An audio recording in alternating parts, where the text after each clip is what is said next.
शेख हसीना पर आईसीटी के जज ने फैसला पढ़ना अब शुरू कर दिया है और शेख हसीना का अपराध मानवता के खिलाफ, ये बड़ी खबर आपको बता रहे हैं।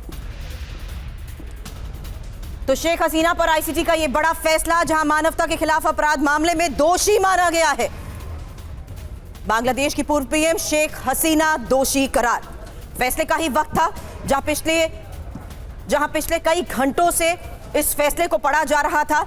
इस वक्त ये बड़ी खबर है, मानवता के खिलाफ अपराध में दोषी करार दिया गया है। हसीना के अपराध मानवता के खिलाफ है, निहत्थे प्रदर्शनकारियों को मारा गया। शेख हसीना पर ही आईसीटी के फैसले के बारे में इस वक्त की ये सबसे बड़ी खबर है, जहां मानवता के खिलाफ अपराध मामले में दोषी माना गया है, निहत्थे प्रदर्शनकारियों को मारा गया है। और इस बीच इस फैसले को देखते हुए ही इस वक्त जो जानकारी सामने आ रही है उसके मुताबिक फिलहाल ये बड़ी खबर है, जहां शेख हसीना और उनके सहयोगियों पर क्या क्या आरोप थे, इसकी एक एक इंफॉर्मेशन भी आपके सामने रखे।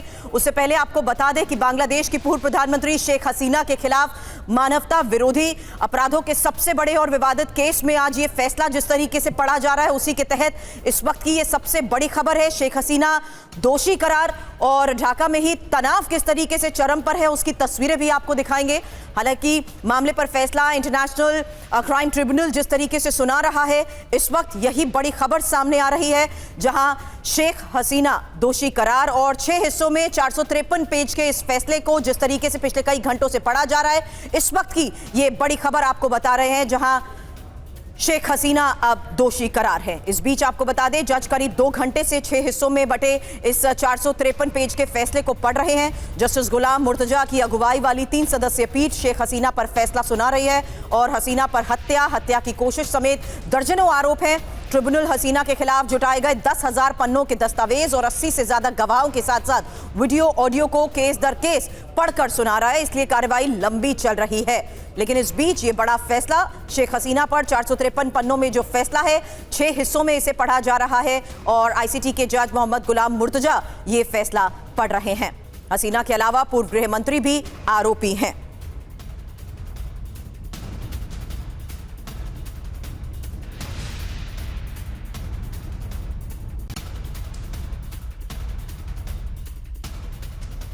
तो फैसले को लेकर शेख हसीना का अब ताजा बयान भी सामने आया है। मैं जिंदा हूं और जिंदा रहूंगी, मेरे खिलाफ लगे सभी आरोप गलत है, आईसीटी के फैसलों की कोई परवाह नहीं, मोहम्मद यूनुस मेरी पार्टी को खत्म करना चाहते हैं। रविशंकर दत्ता हमारे सहयोगी इस फैसले के बारे में एक एक जानकारी लगातार हम तक पहुंचा रहे हैं। फिलहाल इस वक्त की बड़ी खबर बताएं रवि। देखिए, अभी तक जो खबर हम लोगों को मिल रहा है, ये ट्राइब्यूनल ने शेख हसीना को दोषी करार देते हुए उनके खिलाफ साझा घोषणा की है। लेकिन ये पूरा मामले को लेकर बांग्लादेश जिस कदर बांग्लादेश में सिचुएशन अभी गर्म है, तो इसको देखते हुए सिक्योरिटी वहां पे बहुत ज्यादा टाइट है। लेकिन अभी हम लोगों को जो खबर मिल रहा है, 2 बुलडोजर जो कि प्रोटेस्ट कर रहे थे, 2 बुलडोजर 32 नंबर धानमंडी के जो घर है वहां पे पहुंच रही है, क्योंकि इसके बाद जैसे उनको दोषी करार दिया जाएगा, जो प्रोटेस्टर्स है जो कि जमात के लोग हैं, वो कोशिश करेंगे 32 नंबर धानमंडी के जो घर है उसको तोड़ने के लिए। इसके लिए 2 बुलडोजर वहां पे गए हैं और पुलिस उसको रोकने की कोशिश करेंगे, तो वहां पे एक बड़ी झड़प होने की संभावना है। और जो लाइव स्ट्रीमिंग हो रहा था बांग्लादेश की ये ट्राइब्यूनल से, वहां पे शेख हसीना को दोषी करार दिया गया है।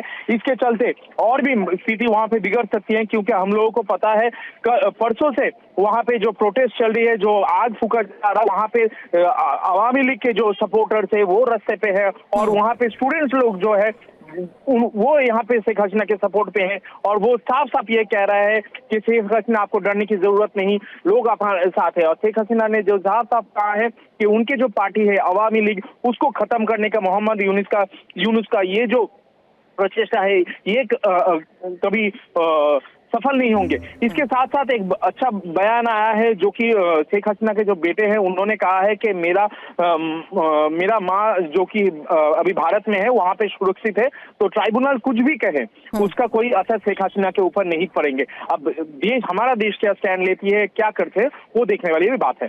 चलिए, तो बड़ी खबर इस बीच हमारे सहयोगी रविशंकर दत्ता हमें बता रहे हैं, जहां पढ़े जा रहे फैसले को देखते हुए इस वक्त की बड़ी खबर है कि शेख हसीना दोषी करार। हालांकि सजा का ऐलान थोड़ी ही देर में, रवि, ऐसे में संभव है?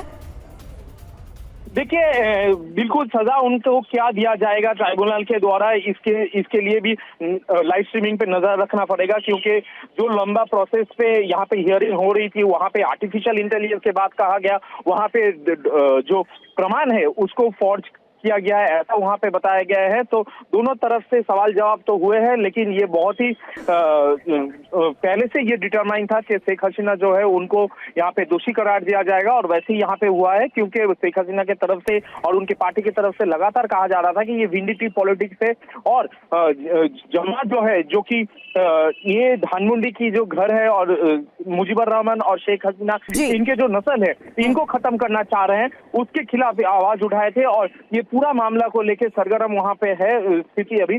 और इसीलिए यहाँ पे ट्राइब्यूनल में क्या हुआ ये पहले से तय था, ऐसा कहना है आवामी लीग के जो सपोर्टर्स है, और इसके चलते वहां पे मामला और भी गर्म हो सकती है। शुक्रिया रविशंकर दत्ता इस पूरी जानकारी के लिए आपका। तो फिलहाल ये बड़ी खबर है, जहां आपको बता दें कि शेख हसीना मानवता के खिलाफ और 5 अपराधों में दोषी करार हो चुकी हैं। हालांकि सजा क्या मिलती है इसको लेकर अभी खबर आनी बाकी है, लेकिन हालात को देखते हुए ही और जिस तरीके से इस पूरे फैसले की लाइव स्ट्रीमिंग हो रही है, लगातार खबरें सामने आ रही हैं कि किस तरीके से पूरे बांग्लादेश में भी सुरक्षा व्यवस्था चाक चौबंद कर दी गई है। कड़ी सुरक्षा की अलग अलग जगहों से तस्वीरें भी सामने आ रही हैं। यहां तक कि अब खबर यह भी है कि बांग्लादेशी सेना के जवान भी कुछ जगहों पर तैनात किए जा चुके हैं।